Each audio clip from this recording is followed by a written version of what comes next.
Bonjour, nous allons maintenant entamer la dernière section de ce chapitre relative à la protection des libertés fondamentales.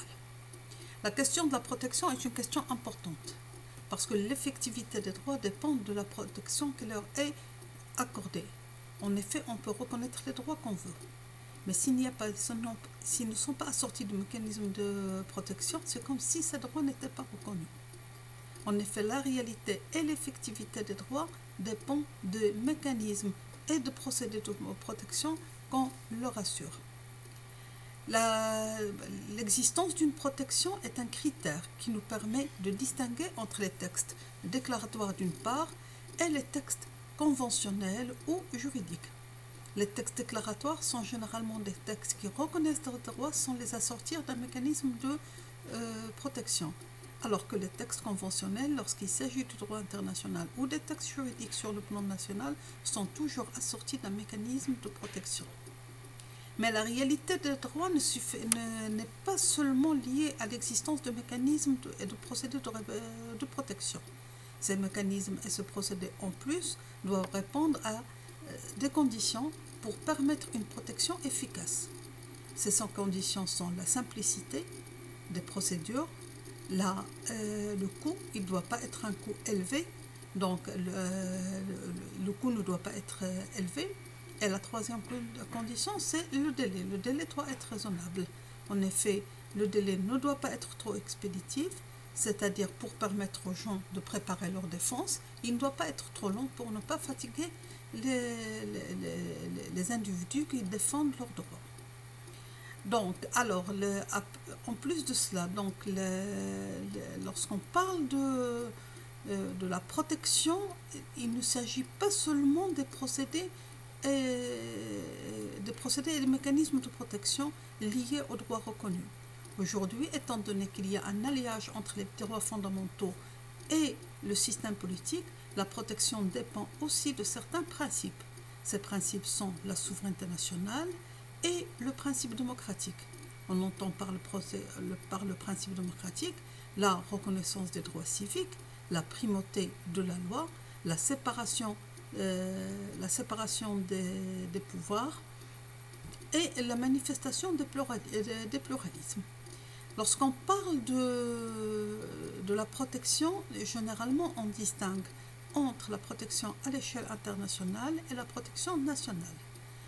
La protection à l'échelle internationale, généralement, dépend des adhésions de l'État. Donc, ça dépend de ces adhésions. Alors, si je prends par exemple un citoyen français parce que la France adhère aux instruments universels, elle adhère à la Convention européenne des droits de l'homme, il adhère au mécanisme de l'Union européenne, le citoyen français a le choix entre ces mécanismes. Donc, c'est-à-dire qu'il peut choisir soit d'avoir recours au mécanisme universel, soit d'avoir recours au mécanisme européen, soit de la Convention européenne, prévue par la Convention européenne, soit de droits de l'homme, soit d'avoir recours au mécanisme prévu par l'Union européenne. Ces mécanismes, donc le Marocain par exemple, le citoyen marocain, il aurait tendance beaucoup plus à aller vers l'universel. Donc la protection universelle ou la protection internationale d'un pays dépend des instruments auxquels il adhère. Elle est soumise à deux principes. Le premier principe, c'est le principe de subsidiarité, c'est-à-dire l'épuisement des voies de recours internes. Et le deuxième principe, c'est le principe de non-cumul. C'est ce qu'on appelle non bis in idem, c'est-à-dire que le citoyen, lorsqu'il a à choisir entre les voies de recours qui se présentent à lui, il va choisir une voie pour laquelle il a la préférence, mais lorsqu'il fait son choix, il n'a plus le droit d'aller voir une autre instance. Ça donc pour le système international de protection que nous allons voir par la suite. Le système national de protection, généralement les États gardent la liberté, ils ont une liberté de définir eux-mêmes, et ça c'est une question de souveraineté, leur système de protection. donc définir en fonction de leur système juridique, en fonction de leurs principes, en fonction peut-être de leur histoire. Donc les États définissent les systèmes de protection d'une manière souveraine. Ceci dit, ils doivent respecter leurs engagements internationaux. Et de nos jours, on voit qu'il y a des standards vu les engagements vu les instruments internationaux, les différents engagements des États, des standards de protection nationale sont en train de se dégager, dans lesquels on fait, qui sont basés sur une distinction, protection contentieuse, ça veut dire juridictionnelle, et protection non contentieuse. La protection juridictionnelle, c'est la protection par les tribunaux, les différents, c'est-à-dire tribunaux, par le juge, les différents juges, mais la protection non contentieuse est généralement un ensemble disparate. Disparate, ça veut dire qu'il y a des principes, il y a des droits qui sont protecteurs, mais il y a aussi des institutions protectrices des droits. Et cette protection non contentieuse, aujourd'hui, est en train de gagner de l'importance. Et les Nations Unies ont donné, surtout dans les principes des Nations Unies, dans la résolution où ils reprennent les principes de Paris, donnent une grande importance à cette protection non contentieuse. Alors, la protection non contentieuse, nous avons dit qu'elle repose sur un ensemble, donc nous allons voir donc la protection nationale à travers ces deux catégories, la protection non contentieuse d'abord, puis la protection contentieuse par la suite. La protection contentieuse, nous avons dit que c'est un ensemble disparate dans lequel il y a des droits protecteurs, il y a des institutions. Les droits protecteurs. Alors, parmi ces droits, il y a le droit de présenter des pétitions. Alors, le droit de présenter des pétitions, il y a d'autres droits. Nous allons donc voir d'abord le droit de présenter des pétitions. Le droit de pétition peut se définir comme étant le droit pour les individus de s'adresser aux autorités en vue de leur faire part d'une réclamation, d'une protestation ou d'une proposition. Alors, le droit généralement, le droit de pétition, on distingue deux catégories. Les pétitions, il s'agit de faire soit une demande, une réclamation, soit les motions. Les motions, c'est une initiative pour participer à des mesures législatives, c'est-à-dire qu'on intervient, l'individu ou les individus qui font des motions, ils interviennent dans le domaine législatif. Alors, pour les plaintes, généralement, on distingue entre deux sortes de pétitions, soit les pétitions plaintes, soit les pétitions d'intérêt général. Les pétitions plaintes, ce sont les pétitions par lesquelles les individus cherchent à attirer l'attention sur une situation, disons, ou sur des abus. Donc, ils cherchent à attirer l'attention sur des situations qu'ils jugent injustes. Les pétitions d'intérêt général consistent à proposer de nouvelles mesures. Au Maroc, la Constitution consacre ce droit. C'est l'article 15 de la Constitution qui dispose que les citoyennes et les citoyens, donc le droit est reconnu seulement aux citoyennes et citoyens marocains, donc les citoyennes et les citoyens disposent du droit de présenter des pétitions au pouvoir public. Alors, le droit de pétition, il est organisé par nous avons deux lois organiques. L'une, la loi 44-14, elle organise le droit de présenter des pétitions, et la loi 64-14 organise la loi organique 64-14 organise le droit de présenter des motions. Alors, la loi organique numéro 44-14 qui détermine les conditions, des modèles et les modalités d'exercice du droit de présenter les pétitions. La loi commence d'abord par définir la pétition. La pétition, selon la loi, c'est toute demande écrite contenant des revendications, des propositions ou recommandations adressées par des citoyennes et des citoyens résidant au Maroc ou à l'étranger au pouvoir public concerné afin de prendre la mesure appropriée la concernant. Alors, la loi définit la pétition comme toute demande écrite. On peut se demander, est-ce que ça veut dire que la demande écrite, elle est faite par voie classique, c'est-à-dire que la pétition électronique ou par Internet n'est pas permise. La question reste posée. Écrite, est-ce qu'on ne peut pas l'interpréter comme étant classique? Donc, Alors, elle est ouverte, donc le droit de pétition, il concerne seulement les citoyens et les citoyennes et les citoyens marocains, que ce soit résidents au Maroc ou à l'étranger. La pétition s'adresse au pouvoir public. Et la loi précise c'est quoi les pouvoirs publics, ce sont les chefs des gouvernements, le président de la Chambre des représentants et le président de la Chambre des conseillers. Alors, la loi par la suite détermine les pétitionnaires. Les pétitionnaires, c'est qui? Ce sont les personnes qui ont pris l'initiative, selon la loi, de préparer la pétition. Alors, ils doivent répondre à des conditions. La première condition, c'est jouir de leurs droits civils et politiques. Et la deuxième, c'est être inscrit sur les listes électorales. Les pétitionnaires, la loi distingue entre les pétitionnaires et les personnes qui appuient la pétition. Alors, les personnes appuyant la pétition, ce sont les personnes qui vont signer la liste d'appui. Alors, comme pour les pétitionnaires, ils doivent répondre à deux conditions, celle d'avoir leurs droits politiques et sociaux et celle d'être inscrits sur les listes électorales. Il y a la liste les personnes qui appuient la pétition, ce sont les personnes qui vont signer donc la liste d'appui. La liste d'appui, ils vont signer la liste d'appui donc pour appuyer la pétition. Alors, dans cette liste, ils vont préciser leur nom, leur prénom, leur adresse, leur numéro d'identité nationale. La loi par la suite, donc les pétitionnaires doivent, la loi précise que les pétitionnaires doivent nommer un comité de présentation de la pétition composé de 9 membres parmi les pétitionnaires. Alors, par la suite, dans un chapitre 2, la loi pose les conditions de la pétition. Alors, les conditions de la pétition, elle doit poursuivre un but d'intérêt général, elle doit contenir des revendications, des propositions, des recommandations licites, elle doit être rédigée d'une manière claire, motivée, et elle doit être accompagnée d'une liste d'appui.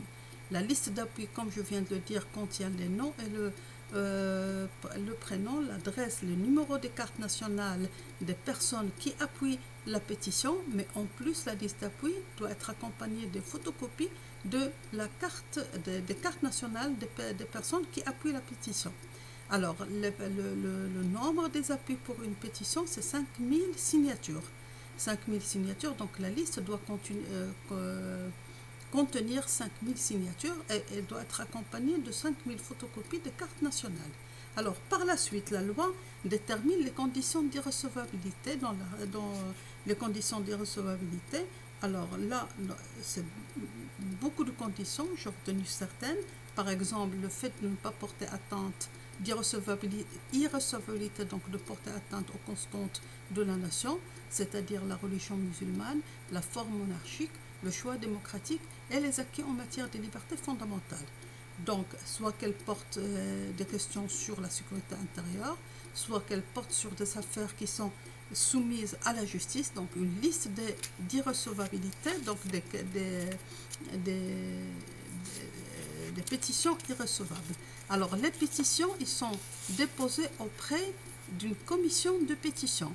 Alors, chaque pouvoir, chaque autorité, donc qui a le droit de recevoir les pétitions, nous avons dit que les pouvoirs qui ont ce droit-là, ce sont le pouvoir public qui ont le droit, ce sont le chef du gouvernement, le président de la Chambre des représentants et le président de la Chambre des conseillers. Donc, auprès de chacun de ces autorités, il y a une commission de pétition qui nomme, donc qui est chargée donc d'étudier les pétitions et de les transmettre donc à la personne concernée, donc soit au chef de gouvernement, soit au président. Le chef de gouvernement a une commission de pétition auprès de lui. Le président de la Chambre de représentants nomme une commission auprès de lui. La même chose pour le président de la Chambre des conseillers. Alors, la loi 64, nous avons la loi 74 qui concerne, elle, les conditions et les modalités d'exercice du droit de présenter des motions en matière législative. Les motions ce sont des motions, c'est-à-dire qu'ils concernent la matière législative, c'est-à-dire qu'ils concernent le domaine de la loi, le domaine de l'article 71 de la Constitution. Alors, Il définit, la loi commence par définir c'est quoi une motion en matière législative. Il la définit comme étant toute initiative présentée par des citoyennes et des citoyens dans le but de participer à l'initiative législative. Donc elle concerne seulement le domaine de la loi, et la motion, ça veut dire qu'on va proposer, soit qu'on propose une loi, soit qu'on propose des modifications à une loi, donc elle intervient dans le domaine législatif. Alors, les motionnaires, ce sont les personnes qui appuient les motionnaires, ce sont les personnes qui présentent la motion. Comme pour les pétitions, ils doivent répondre à deux conditions, celle d'avoir les droits civils et politiques, celle d'être inscrit sur les listes électorales. Puis nous avons les personnes qui appuient la motion. Alors la même chose, ils doivent répondre aux mêmes conditions. Puis à côté, il y a un comité de présentation de la motion. Comme pour les pétitions, il est composé de 9 membres parmi les motionnaires. Alors, les pouvoirs publics, alors ça, la motion, on va la présenter à qui? La motion, elle est présentée, étant donné qu'elle intervient dans le domaine législatif, elle est déposée au bureau de la Chambre des représentants, initialement, sauf pour les motions qui concernent les affaires territoriales, le développement régional et les affaires sociales. Là, les motions qui concernent ces domaines, ils sont déposées en premier devant le bureau de la Chambre des conseillers. Puis par la suite, les conditions d'irrecevabilité. Alors la même chose que pour la motion, les conditions, elles doivent être écrites d'une manière claire, elles doivent être motivées. Puis les conditions d'irrecevabilité, elle doit intervenir dans le domaine de la loi. Ça, c'est une condition pour la motion. Alors, puis les conditions d'irrecevabilité, donc nous avons plusieurs conditions, parmi lesquelles ne pas toucher aux constantes du royaume, c'est-à-dire la monarchie, la religion musulmane, la forme monarchique, le choix démocratique et les acquis en matière de liberté en matière de liberté. Ça donc pour le droit de pétition et de motion en fin de compte. Alors, à côté de ces droits, nous avons d'autres libertés protectrices. Les libertés protectrices, nous avons d'abord les libertés collectives. Les libertés collectives, ce sont les libertés d'association, les libertés syndicales et les libertés de constituer des partis politiques. Pourquoi ce sont des libertés protectrices? Parce que ce sont des libertés qui permettent aux individus de se joindre à leurs semblables, de constituer des réseaux de solidarité dans l'espace social public pour faire prévaloir leurs opinions, leurs intérêts, pour opposer, si on peut dire, leurs intérêts et leur vision des choses au pouvoir, quelle que soit sa nature. Donc, ils sont protecteurs des libertés. Mais ces libertés collectives, je dirais organiques, sont insuffisantes si elles ne sont pas accompagnées d'autres libertés protectrices, mais cette fois-ci d'action, des libertés collectives d'action, qui sont le droit de grève, la liberté de réunion, la liberté de manifestation et la liberté de la presse. Donc, je résume, pour les droits protecteurs, nous avons le droit de pétition, le droit de présenter des motions, donc qui sont organisées par 2 lois organiques, la loi organique 44-14 pour le droit de présenter des pétitions, la loi 64-14 pour le droit de présenter des motions dans le domaine législatif. Nous avons d'autres libertés, les libertés collectives qui sont des libertés organiques, la liberté d'association, la liberté syndicale, la liberté de constituer ou le droit de constituer des partis politiques. Puis nous avons des libertés d'action collective. Alors nous avons le droit de grève, la liberté de manifestation, la liberté de réunion et la liberté de la presse. À côté de ces droits-là, les méthodes ou les mécanismes non contentieux contiennent, ou les instruments non contentieux ou la protection non contentieuse est fondée ou est assurée par des institutions donc non contentieuses. De nos jours, l'une des institutions qui est devenue très importante en matière de protection des libertés, c'est le chef de l'État. En effet, le chef de l'État, dans la plupart des démocraties, c'est lui qui est le garant de la Constitution, et de ce fait, c'est lui qui est le garant des droits. Donc, il devient une institution protecteur, donc son rôle s'est renforcé en matière de protection des libertés. Son rôle se renforçait aussi parce que c'est lui qui assure la continuité de l'État. Et de nos jours, le rôle de son rôle s'est renforcé parce qu'en cas de collision de droits, il est appelé à procéder à des arbitrages. On appelle souvent le chef de l'État pour des arbitrages. Nous avons vu ça en France, par exemple, dans l'affaire du mariage pour tous, dans l'affaire de la fin de vie de l'euthanasie, on a demandé l'arbitrage du chef de l'État. Donc, l'institution du chef de l'État aujourd'hui est une institution protectrice des libertés. Alors, pour le Maroc, nous avons l'article 42, donc l'article 42 qui dispose ou qui stipule que le roi, chef de l'État, son représentant suprême, symbole de l'unité de la nation, garant de la pérennité, de la continuité de l'État et arbitre suprême entre ces institutions, veille au respect de la Constitution, au bon fonctionnement des institutions constitutionnelles, à la protection du choix démocratique et des droits et libertés des citoyennes et des citoyens et des collectivités et au respect des engagements internationaux du royaume. Donc le chef de l'État, de par sa mission donc du garant de la Constitution, il est aussi protecteur des libertés. Au Maroc, nous avons l'article 42, mais l'article 41, il parle du Imarat al-Mu'minin, de la commanderie des croyants.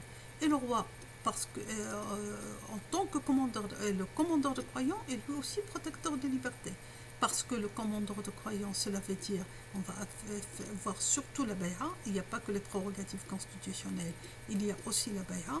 Et dans la bay'a, traditionnellement, la défense des droits des personnes, défense de leur sécurité, de leurs biens, est toujours un volet important de la bay'a. Donc le rôle du chef du roi au Maroc, c'est de par deux, si je peux dire, registres, le registre traditionnel de la commanderie des croyants et le registre constitutionnel des prérogatives constitutionnelles énoncées dans l'article 42. Alors, les institutions non contentieuses, d'abord, ils étaient encouragés. Leur création a été encouragée par les principes de Paris, puis ces principes ont été repris par la résolution 134-48 des Nations Unies.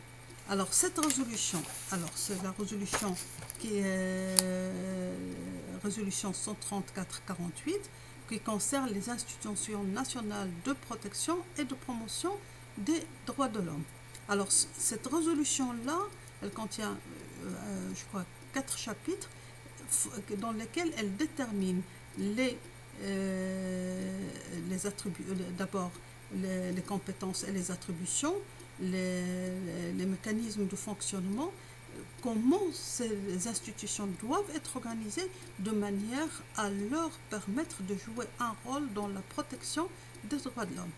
Alors, les éléments pour permettre aux institutions nationales non contentieuses de jouer un rôle, c'est quoi? Alors, selon la résolution 134-48,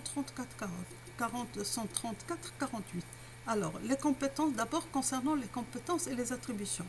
L'article 1 de la résolution précise que les institutions doivent être dotées d'un mandat étendu et clairement énoncé dans un texte constitutionnel. Donc la résolution réclame un ancrage constitutionnel des institutions nationales de protection des droits de l'homme.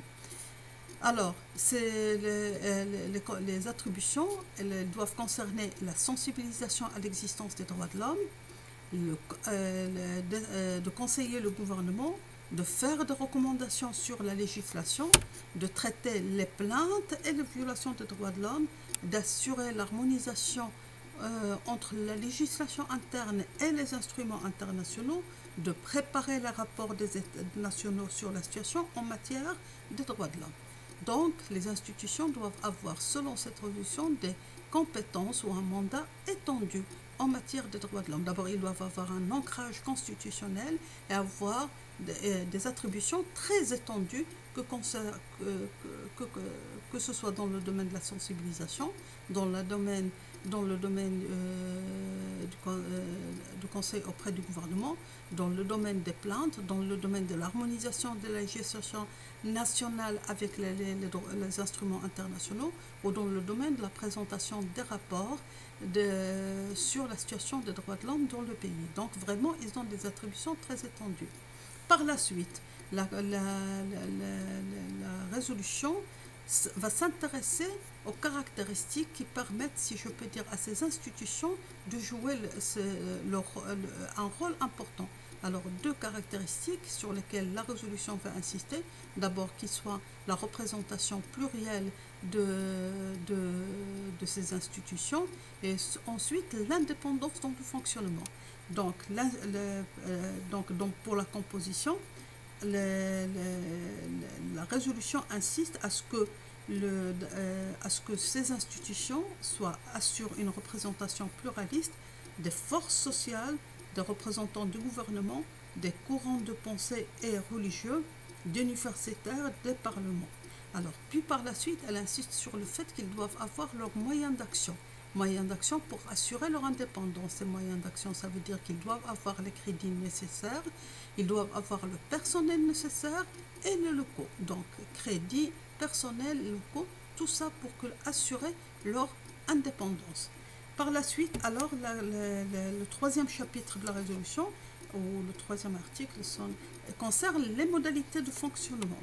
Alors, pour la résolution des Nations, la résolution insiste sur le fait que ces institutions doivent examiner librement les questions qui relèvent de leurs compétences, avoir la possibilité d'entendre toute personne, avoir accès à l'information, s'adresser à l'opinion publique, se réunir à base régulière et avoir des consultations avec d'autres organes chargés de la promotion des droits de l'homme.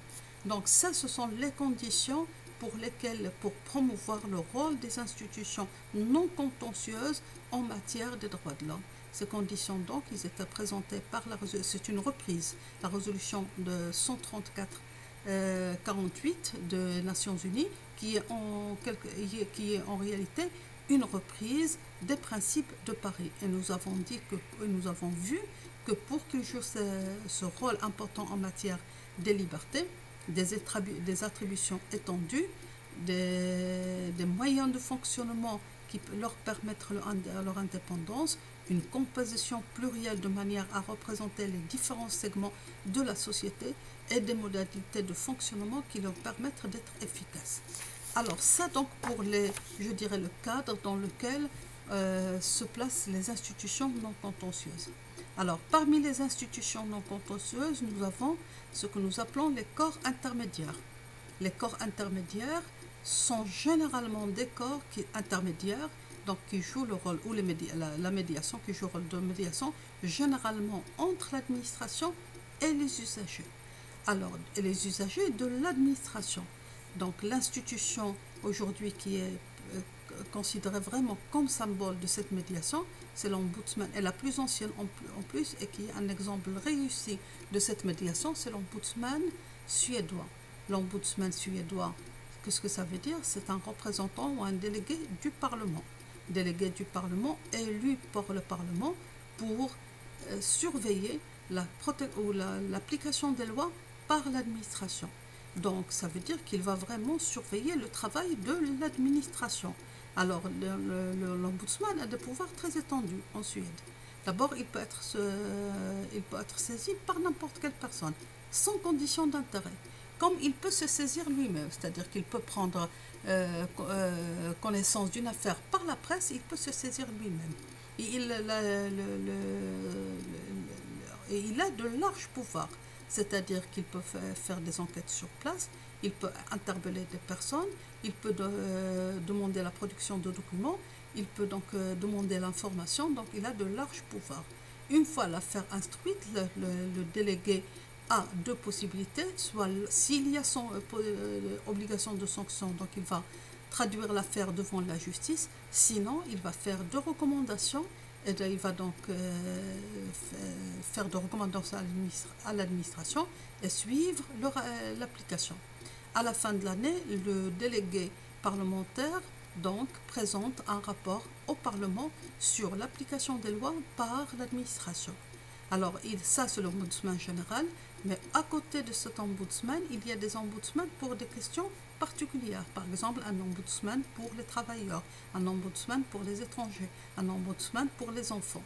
Donc, dans les années 70, s'est développé en Europe ce mouvement de médiation.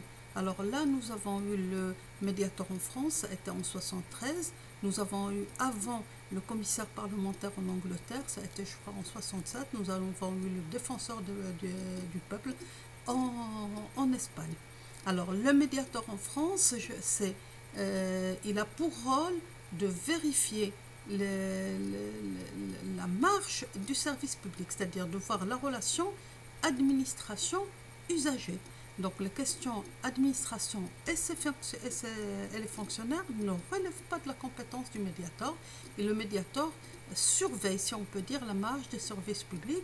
Et il a fait preuve d'une efficacité dans cette mission-là, de surveiller comment la marche du service public. L'autre institution de protection non contentieuse, ce sont les autorités administratives indépendantes. Donc ce sont des autorités indépendantes, donc hors hiérarchie. Ils sont indépendants du pouvoir exécutif et en conséquence ils échappent à tout pouvoir d'instruction. Donc généralement leur liberté est protégée juridiquement, est garantie juridiquement. Et ce sont surtout des arbitres, c'est-à-dire des arbitres impartiaux, donc dont les décisions s'imposent aux administrés et à l'administration. Généralement, lorsqu'on crée une autorité administrative indépendante, c'est pour protéger une liberté de données. Donc, nous avons par exemple l'ACA pour la protection pour la liberté de communication, donc l'audiovisuel. Nous avons la Commission pour la protection des données personnelles. Nous avons créé la Commission pour la probité. Donc, généralement, c'est pour protéger une liberté de données. Alors, le rôle ils remplissent plusieurs fonctions, plusieurs rôles. Les autorités administratives indépendantes, elles remplissent plusieurs fonctions. Donc, nous avons répondre aux requêtes des citoyens, conseil et avis auprès de l'autorité publique, délivrer des autorisations, surveiller et contrôler les activités d'un secteur donné. Donc, avec le pouvoir de saisir le juge. Les autorités administratives ont le pouvoir d'infliger des sanctions. Mais non, pas de sanctions privatives de liberté. Les sanctions privatives de liberté ne sont pas de leur domaine. Donc, ils peuvent infliger des sanctions administratives, mais pour cela, il faut que leur action réponde à 3 conditions. Donc, la première condition, c'est respecter le droit de défense, respecter le principe contradictoire et que la décision soit impartiale. Ça, donc, pour les institutions non contentieuses. Je répète, ces institutions sont d'abord des droits. Il y a des droits protecteurs et des libertés protectrices, puis il y a des institutions protectrices des libertés, et ces institutions protectrices non contentieuses donc, ont été encouragées par les principes de Paris, repris donc dans la résolution des Nations Unies 134-48. Nous avons l'exemple de la médiation ou les corps intermédiaires, nous avons l'exemple des autorités administratives indépendantes. Au Maroc, les institutions non contentieuses, à côté de cela, il ne faut pas l'oublier, avant de parler du Maroc, il ne faut pas oublier le rôle de la société civile. La société civile joue un rôle très important, que ce soit dans la sensibilisation, que ce soit dans la prévention, que ce soit dans la promotion, que ce soit dans la défense des droits de l'homme. Donc le rôle de la société civile est très important, et il a pris de l'importance et il est encouragé. Il est encouragé parce que juridiquement, parce qu'on accorde de plus en plus l'utilité publique à ces associations de défense des droits de l'homme. On leur accorde des subventions et de plus en plus, ils peuvent se porter partie lorsqu'il s'agit de défendre les victimes. À côté de cela, donc au Maroc. Alors, au Maroc, nous avons un certain nombre d'institutions non contentieuses. Concernant les institutions non contentieuses marocaines, nous avons d'abord le Conseil national des droits de l'homme, qui a été créé en 2011 par le Daïr numéro 1-11-19 du 1er mars 2011 en remplacement du Conseil consultatif des droits de l'homme. Le Conseil national des droits de l'homme, le CNDH, a un ancrage constitutionnel de par l'article 161 de la Constitution. Alors, les attributions du Conseil, ils sont définis dans l'article 3, donc, qui porte création donc, du Conseil national, qui précise que le Conseil exerce ses attributions dans toutes les questions d'ordre général ou spécial se rapportant à la protection et au respect des droits de l'homme et des libertés individuelles et collectives des citoyens. Alors, les attributions de Conseil concernent la protection des droits de l'homme, la promotion, la protection, la promotion et l'enrichissement de la pensée et du dialogue concernant les droits de l'homme. Donc, je ne vais pas m'arrêter sur ces attributions. Soit vous allez voir la loi, soit vous avez l'essentiel de ces attributions dans le PDF. La composition, mais en plus de ces attributions qui sont reconnues donc dans le derrière créant le CNDH, la loi 6715 a conféré au CNDH les attributions de 3 mécanismes. Alors ces mécanismes, c'est quoi? Nous avons d'abord le mécanisme national de prévention de la torture. Alors c'est la loi 6715 qui a donc conféré ces mécanismes au Conseil national des droits de l'homme. Nous avons donc, en plus de ces attributions prévues par le DAIR de 2011, nous avons le mécanisme national de prévention de la torture. Alors en fonction de ces mécanismes, le CNDH va assurer de nouvelles fonctions, par exemple les visites régulières. Donc il va s'assurer les principales prérogatives de mécanisme qui sont les visites régulières et inopponées à tous les lieux de privation de liberté, l'accès sans restriction à tous les renseignements concernant le nombre de personnes se trouvant privées de liberté dans le lieu de détention, le nombre de lieux de détention et leur emplacement, l'accès sans restriction à tous les renseignements relatifs au traitement de ces personnes et à leurs conditions de détention. Nous avons le deuxième mécanisme, c'est le mécanisme de recours et de protection des droits de l'enfant. Et nous avons le troisième mécanisme, donc c'est le mécanisme de protection des personnes en situation d'handicap. Donc, en plus de ces attributions, la loi 6714 a conféré au CNDH les attributions de ces 3 mécanismes. Alors, la composition du CNDH, du Conseil national des droits de l'homme, la composition, rappelez-vous ce que nous avons dit à propos des institutions nationales des droits de l'homme. Nous avons dit que la résolution des Nations Unies a insisté sur la pluralité de représentation. Alors, le Conseil national des droits de l'homme respecte cette pluralité de ce qui fait la composition du Conseil. Il est composé de membres de droit qui sont le président, le secrétaire général, le responsable de l'institution chargée de promouvoir la communication entre les citoyens et l'administration, et les présidents des commissions régionales et les membres nommés. Ça ce sont les membres de droit. Les membres nommés, nous avons 8 par le roi, 11 par les ONG actives dans le domaine des droits de l'homme, 8 sur proposition des présidents des 2 chambres, 2 par les institutions religieuses supérieures et 1 personne par l'amicale Hassaniya des magistrats. Leur mandat est de 4 ans renouvelable.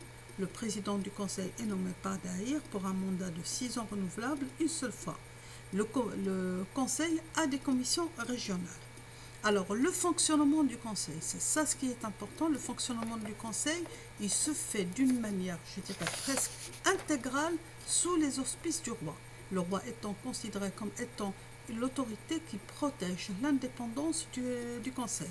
Alors, la présence royale, qu'est-ce que nous avons? Nous avons le roi approuve le règlement intérieur du conseil. Les rapports, avis, recommandations, propositions du conseil ne sont publiés qu'après avoir été portés à la connaissance du roi. L'ordre du jour du conseil est approuvé par le roi. Les conclusions des travaux sont soumises à la connaissance du roi. Le président peut déléguer une partie de ses attributions aux membres du conseil, après approbation du roi. Et dans le cas où le président serait empêché d'exercer ses fonctions, c'est le roi qui désigne parmi les membres du conseil quelqu'un pour assurer la conduite provisoire des réunions. Donc le secrétariat de conseil est assuré par un secrétaire général nommé par d'ailleurs pour un mandat de 6 ans renouvelable une seule fois. Alors voilà donc, alors pour les réunions du conseil, alors les réunions du conseil, on distingue 4 genres de réunions. Nous avons les réunions tenues sur ordre du roi pour examiner une question qui lui soumet pour consultation et avis. Nous avons les sessions ordinaires, 4 par an maximum, et nous avons les réunions tenues à l'initiative des 2/3 des membres du conseil et celles qui se tiennent pour des besoins d'urgence. Alors, le conseil prépare un rapport qui est soumis au roi. Donc, et les rapports ne peuvent être publiés qu'après donc être soumis au roi. La deuxième institution non contentieuse, c'est le médiateur. Alors, le médiateur, il a été créé en placement de Diwan al-Madadim. Donc, il a été créé le 17 mars 2011 et lui aussi, il bénéficie d'un ancrage constitutionnel dans l'article 162. Alors, dans l'article 1 du Daïr portant création du médiateur, il est précisé que le médiateur est une institution nationale indépendante et spécialisée qui a pour mission, dans le cadre des rapports entre l'administration et les usagers, de défendre les droits, de contribuer à renforcer la primauté du droit et à propager les principes de justice, d'équité, de procéder à la diffusion des valeurs de la moralisation et de la transparence dans la gestion des services publics et de veiller à promouvoir une communication efficiente entre d'une part les personnes, qu'elles soient physiques ou morales, marocaines ou étrangères, agissant à titre individuel ou collectif, et d'autre part les administrations publiques, les collectivités locales, les établissements publics, les organismes dotés de prérogatives de la puissance publique, ainsi que toute autre entreprise et organisme soumis au contrôle financier de l'État.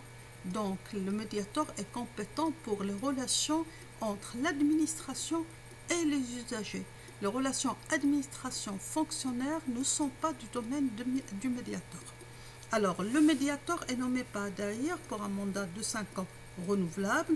Une fois, le médiateur est assisté de délégués spéciaux et de délégués régionaux, donc les délégués et de délégués locaux. Alors, les attributions du médiateur, il est chargé d'instruire les cas qui porteraient préjudice à des personnes physiques ou morales marocaines ou étrangères en raison de tout acte de l'administration, décision, action, activité, lorsqu'il est entaché d'excès de pouvoir, au contraire à l'équité et la justice. Sont exclues des décisions de la justice et les questions relevant de la compétence sont exclues. Les décisions de la justice et les questions relevant de la compétence du Conseil national des droits de l'homme. Alors, la saisine du médiateur se fait soit sur son initiative, donc il a un droit d'autosaisine, soit par le plaignant directement ou par un représentant du plaignant mandaté à cet effet. La saisine peut être écrite ou orale. Écrite ou orale. Orale pourquoi?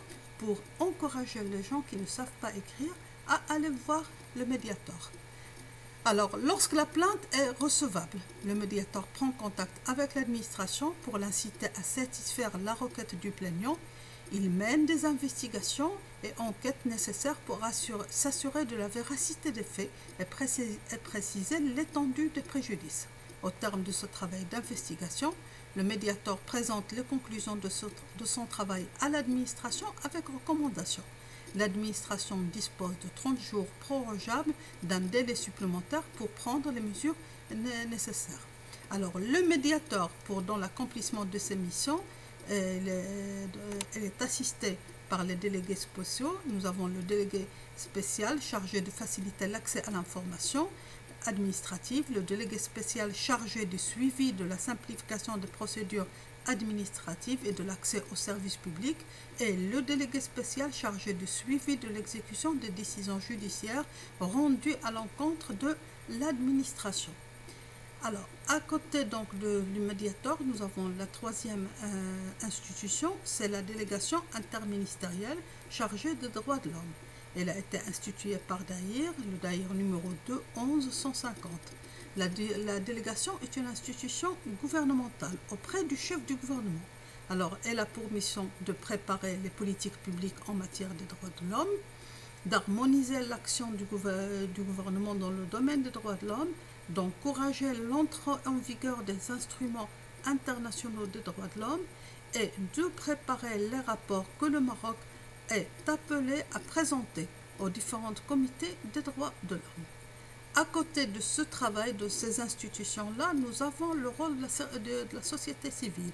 Et la société civile, il faut dire, en matière des droits de l'homme au Maroc, nous avons des associations connues. Nous avons l'Organisation marocaine des droits de l'homme, donc, qui est créée, je crois, en 1988, donc, qui est une organisation qui n'est pas liée, dont le but est de protéger les droits de l'homme. Nous avons, avant la création de l'OMDH, on a eu deux institutions, la Ligue des droits de l'homme, l'Association des droits de l'homme. Les deux sont liés